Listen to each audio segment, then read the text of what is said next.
Hello guys, দেখুন এই সেই গদখালি যার জন্য সবাই পাগল।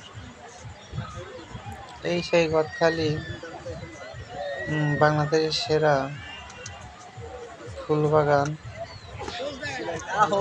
সব ধরনের ফুল এখানে পাওয়া যায়। বিভিন্ন অঞ্চল থেকে, বিভিন্ন দেশ থেকে এখানে মানুষ ভ্রমণ করতে আসে। দেখুন তার কিছু নমুনা। এই সেই গদখালি পরিবেশ খুবই ভালো। আপনারা দেখছেন বহুত মানুষ এখানে ভ্রমণ করতে এসেছে।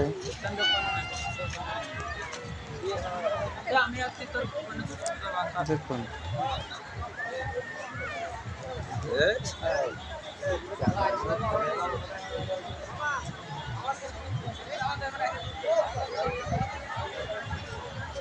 এই সেই গদখালি। এখানে সেই টিকটক যে এপিসোডটা ছিল টিকটক করার জন্য, সেটা কিন্তু উঠে গেছে।